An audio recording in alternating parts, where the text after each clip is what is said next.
It has to be said, this is one of the least sexy, least glamorous looking cars, never mind EVs, that's on the market. But it's also one of the cheapest, one of the most well-specced, and one of the most practical EVs that's on the market. It's the MG EV5 station wagon. So it's got a boot heading for 600 litres. It'll do 100 kilowatt charging if you can find the charger. And you can buy one, depending on spec, for late 20s into very, very low 30s after grants. And today, well, it's probably not the best day for me to review a car because it has to be said, nothing to do with the car, but the charging network in Ireland leaves an awful lot to be desired. I did a round trip today of almost 400 kilometers in this car, and it took me an hour and a half longer than it would have in a petrol vehicle. In favour of the MG, I will say, even at motorway speeds at 120 kilometers an hour, which EVs generally don't like, it was still barely touching over 20 kilowatt hours per 100 kilometers. It's pretty economical, and it's just the charging network that lets these cars down. And when you're sitting there with someone in a Renault Zoe who was sitting there for an hour and 15 minutes on the fast charger and came back, do you want this? Yeah, so do me and the other 3 EV owners queuing up. We have to get past sites with one charger on it.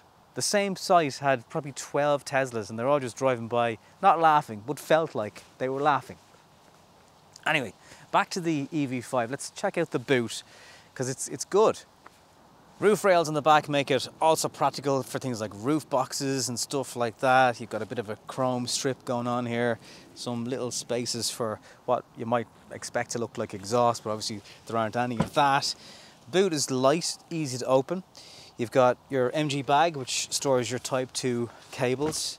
Yes, there's a little bit of storage down here. Other bags for your granny charger are neatly tucked away in here in a little pocket. The removable parcel shelf is flexible and you can squeeze the bar and drop it into the boot if you need more space. If you drop the rear seats, 1456 litres. That's a generous boot. So all that stuff is very practical, and very few EVs will generally have that, especially for the money, will have that size of boot. So that's a total edge the MG5 has. Good wide opening on the door. You have a flat floor because it's a ground up EV. There's 2 USB charging points on either side. They're sideways.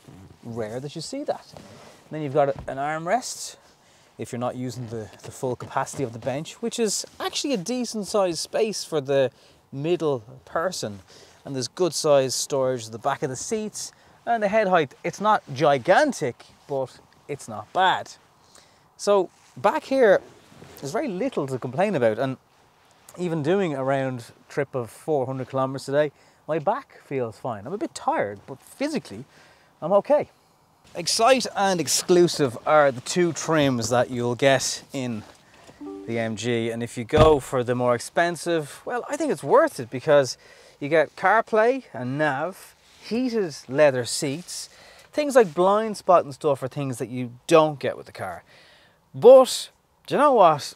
For the price, I've really been impressed with it, and I've probably been able to test this car this week. Now, there's the odd time you connect up the cable for CarPlay and it doesn't sync up with the phone. You plug it out, you plug it back in, and it sorts. But like, the armrest has got space, decent sized cup holders, 2 different kinds of sizes. There's things for receipts and blah blah. The door pockets are a good size for water. If you like physical buttons, that's what it has. The plastics are just okay. But you know what? Like, it puts a lot of other EVs to shame, really, when you think about what you get for the money and how perfectly livable with it is. Now, for example, there's a noise that I can only describe as like an owl. If you do 120 kilometers an hour on the motorway, it's just this, just every so often noise coming through a mirror or some part of the car. I haven't yet found it, but when I do, and the needles are needly. But there's other things I really like, clever stuff like the road sign recognition that unfortunately is only in the screen if you turn the nav on. I don't seem to be able to get it in this display. Even though I was in the north, it was reading the speed signs and converting them to kilometers per hour. I was like, that's really, really helpful. Thanks, MG. 3 levels of regen, all controlled by your levers down here. You've got eco, normal and sports mode. And sports mode, you will spin the tires a lot because, to be honest with you, if you floor it in normal mode, it's only got 150 brake horsepower, but it's got plenty of torque. So you do actually find the wheels struggling for grip, maybe at 50, 60 kilometers an hour and above. And the tires only have 4,000 kilometers on them, so it's not like this car is being well driven. There's no real space to hold phones in all this area, especially if you're using the 2 cup holders. That's something you'd probably like somewhere for the phone to be able to go. And this hasn't got wireless charging, but obviously the 2 cables and the 12 volt kind of make up for that. Leaving out the motorways for a minute, I also found the car really, really easy on energy. So long term, over 1,000 kilometers with an average speed of 40 kilometers an hour, it has done 18.8, but I generally saw it at 14, 15 kilowatt hours per 100 kilometers during my drive this week.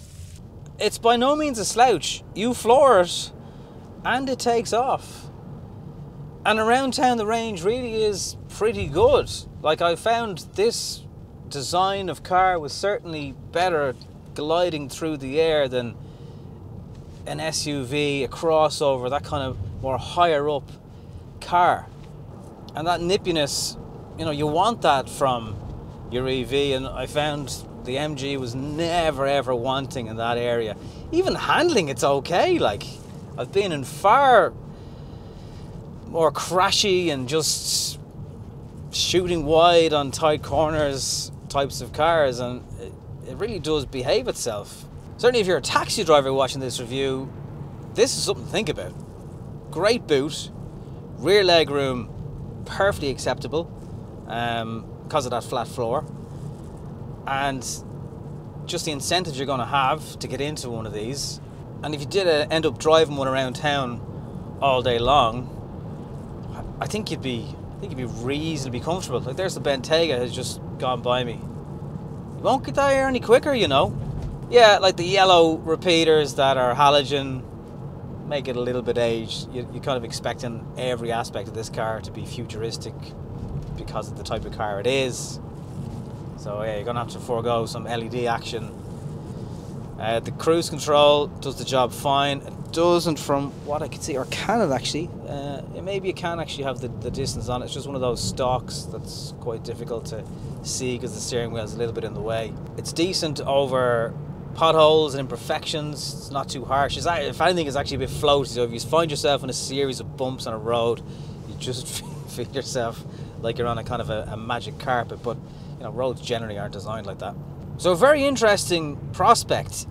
You know, if you're someone who really doesn't care that your clothes are designer labels, but they're actually really warm and do the job great. You know, if you're someone like that, where badges and the fact that, you know, obviously a certain age of people will remember the MG, although this has nothing to do with that, and then other people would be like, MG, never heard of it? Who are they? All that stuff aside, you'll know that you've made a really clever choice in terms of what you're getting for the money. The fact that this car can do 100 kilowatt charging, it's a little bit future-proofed as well, because even as we head towards 2022, 100 kilowatt chargers in Ireland, they are a rarity, my friends, an absolute rarity. The other thing that might get a little bit of criticism is just the noise off the tyres. Every EV suffers from it, but it is reasonably noticeable.